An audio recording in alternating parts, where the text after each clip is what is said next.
Pour contrôler la planéité d'une surface, j'ai besoin de la pièce, en identifiant bien la surface dont je dois contrôler la planéité, d'un comparateur, d'un support de comparateur et d'un montage avec 3 touches ponctuelles réglables.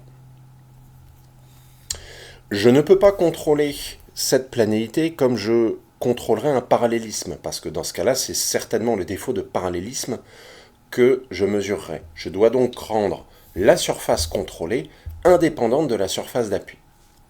C'est pour ça que je vais la poser sur les 3 touches, et je vais venir avec la pointe de mon comparateur en face de chacune des 3 touches. Je vais régler le 0 de mon comparateur en face d'une des 3 touches, et je vais me déplacer en face de la deuxième touche.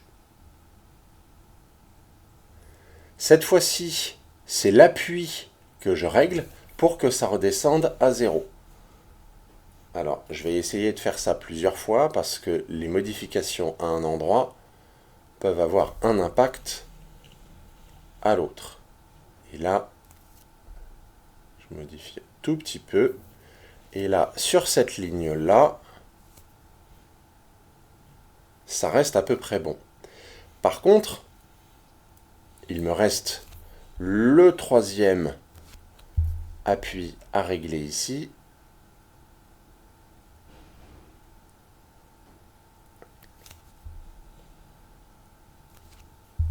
Alors, je me mets bien en face et je me mets à 0. Je vais ici, je suis presque à 0. Je règle la hauteur. Donc c'est quelque chose qui nécessite un petit peu de patience. Là, je suis bien à 0. Là, je suis bien à 0.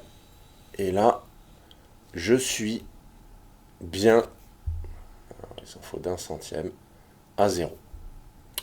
J'ai donc dégauchi ma surface. Cette surface-ci, la surface qui est mon élément tolérancé, est bien parallèle à mon marbre.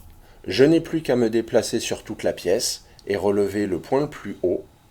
Alors là, j'avais un point haut. Je suis à 1 centième au-dessus.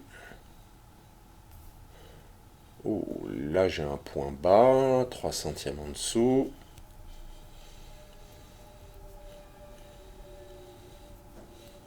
Un centième au-dessus.